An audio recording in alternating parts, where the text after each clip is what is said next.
안녕하십니까. 김제시 의회 오상민 의원입니다. 노인 일자리 창출로 행복해 하시는 많은 어르신들을 보며 박준배 시장님과 집행부 공무원들께도 감사의 마음을 전합니다. 오늘 본 의원은 지평선 산업단지의 당초 목적인 고용 창출에 의한 지역경제 활성화와 인구 증가는 내팽개치고 기업 유치라는 수단에만 집착하는 김제시의 정책 집행에 대해 말씀드리고자 이 자리에 섰습니다. 1950년대에 만들어진 화해강의 달이라는 영화를 본 적이 있으십니까? 2차 세계대전 당시 일본군 포로가 된 영국군 장교가 고문 끝에 몇 가지 요구를 들어주는 조건으로 철교 건설에 협조하게 됩니다. 영국군 장교는 연합군 승리라는 기본 목적을 철교를 만드는 과정에서 망각하게 되고 철교에 집착을 하게 됩니다. 그는 처음에는 전형적인 군인 정신을 지닌 완고한 장교였으나 철교에 집착하면서 철교 완성에 전력을 다하는 건축가로 변하게 됩니다. 하지만 군수물자 이동 후 중요한 전략적 통로가 되는 철교를 연합군은 파괴하려 하고 철교 건설에 애정을 갖게 된 영국군 장교는 필사적으로 맡게 되는데 마지막 장면은 격투 끝에 영국군 장교가 쓰러지면서 폭탄의 뇌관 스위치를 눌러 철교는 폭파됩니다. 철교를 건설하는 수단이 아니라 영국군 승리라는 목적에 집중해야 하는데 목적을 망각하는 어느 순간 그 수단적 요소 및 객체에 집중하게 된다는 것을 보여준 사례입니다. 한 편의 영화를 접고 본론을 말하겠습니다. 현대는 농업보다는 산업과 금융서비스가 부를 창출하는 시대임에는 분명합니다.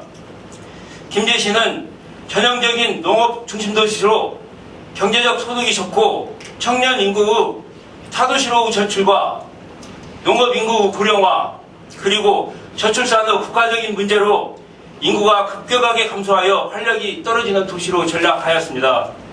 한 지역의 20세에서 39세 여성 인구수를 해당 지역의 65세 이상 고령 인구수로 나눈 값을 소멸 위험지수라고 합니다. 소멸 위험지수가 0.2 미만은 고위험 지역인데 김제시는 0.284로 소멸 위험 진입지역으로 분류되는 현실입니다. 김제시는 이를 극복하기 위해 GNI를 통하여 총 사업비 3천여억 원을 투입하여 지평선 산업단지를 조성하였습니다. 전형적인 농업도시에서 탈피하고 산업도시를 도모하여 지역의 경제를 활성화시키고 고용을 창출하며 인구를 유입하고 세수를 증대시키는 등의 효과를 내는 활력 있는 도시로 만들기 위한 목적이었습니다. 진행 상황을 살펴보면 산업단지 조성 이후 78개 업체를 유치하여 가동 중인 49개 업체에 2068명의 근로자가 일하고 있습니다.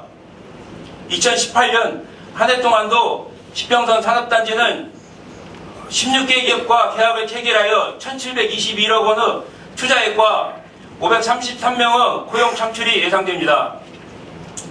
그 결과 김제시는 지난 12월 6일 산업통상자원부 주관으로 경북 경주에서 개최된 제12회 지방투자 아카데미에서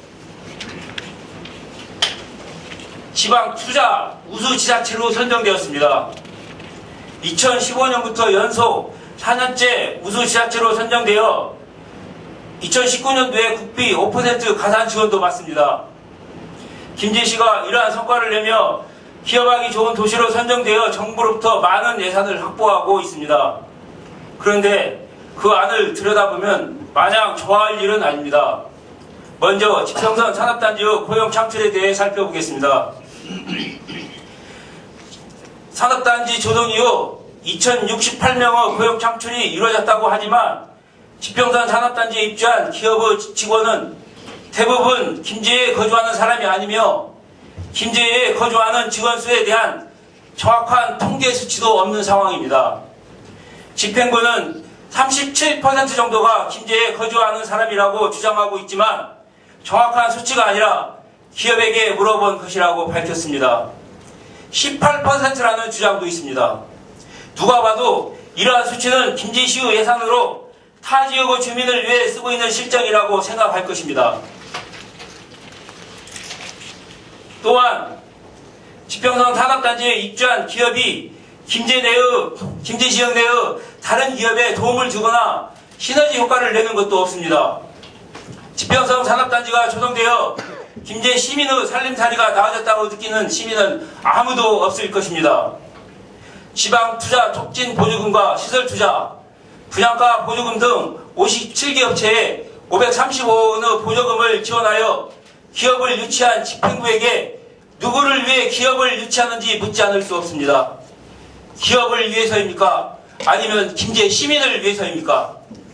지평선 산업단지를 조성하여 농업 중심 도시에서 탈피하여 산업도시로 경제 도약을 도모하면 인구가 유입되고 고용이 창출된다고 주장하고 있는데, 이러한 주장과는 다르게 나타나는 지역 내 청년층 인구 유출의 심각성은 무엇으로 설명하시겠습니까? 2000년 이후 김제시의 20세에서 39세 청년층 인구 연평균 감소율은 마이너스 4.5%로 도내 평균 마이너스 2.4%보다 2배 많고, 도내에서 청년층 인구 감소율이 1위로 최고 수치입니다.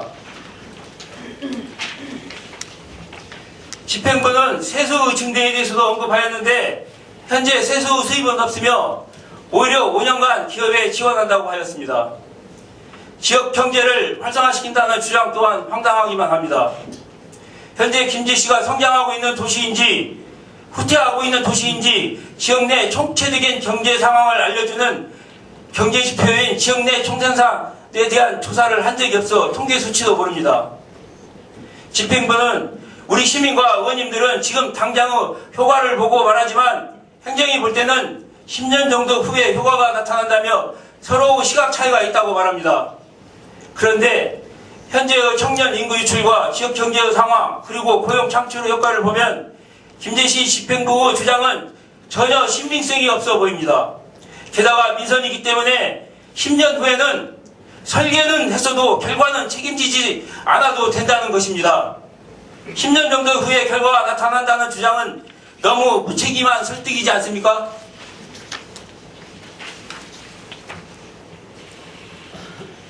어느 도시든 기업에서는 일할 사람이 없다고 호소합니다. 그래서 거주지와 관계없이 우선 단장 곡감이 좋다고 기업이 원하는 것만 생각해서 타 지역 사람이라도 무조건 고용하는 애로사항도 이해는 갑니다. 하지만 군산의 현대중공업과 GMD 사태에서 보듯이 기업은 실익이 없으면 지역의 경제를 전혀 생각하지 않고 언제든지 떠나버린다는 사실을 자각해야 합니다. 조직이 달성하고자 하는 목표는 목적에서부터 비롯되지만 어느 순간 개별적 목표에만 집착하다 보면 그것을 왜 하려고 했던가의 목적을 잊어버리게 됩니다.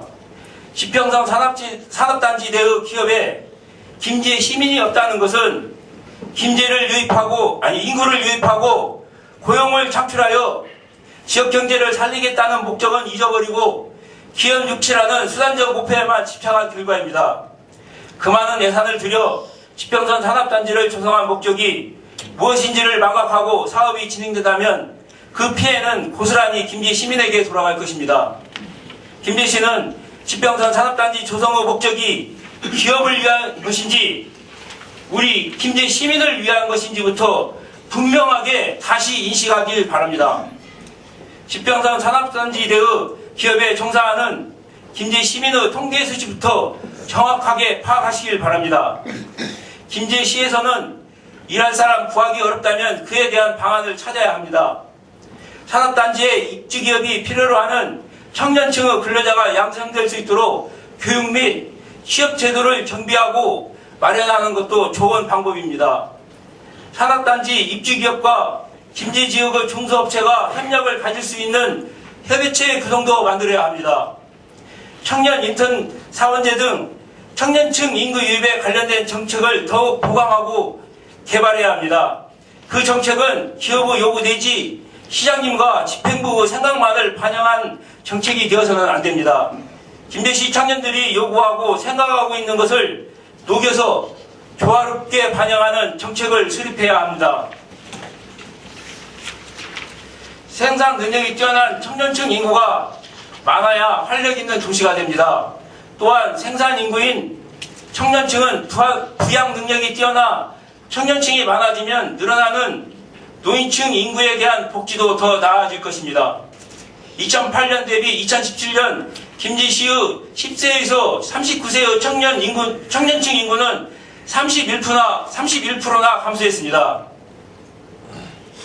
좋은 정책들이 개발되어 청년들이 일자리를 찾아 외부로 빠져나가는 김제시가 아니라 청년이 일하기 좋은 도시가 되어 외부에서 일자리를 찾아오는 김제시가 되었으면 합니다. 그러기 위해서는 김제시의 행정 마인드가 기업하기 좋은 도시를 만드는 것뿐만 아니라 일하기 좋은 도시를 만드는 데도 관심을 가져야 합니다. 거듭해서 말씀드립니다. 기업 유치라는 수단적 요새만 집착하지 말고 산업단지 조성의 당초 목적인 고용 창출에 의한 지역 경제를 살리고 인구를 유입하는 데 몰입하여 주시길 바라며 이상으로 5분 자유 발언을 마치겠습니다. 장시간 경청해 주셔서 감사합니다.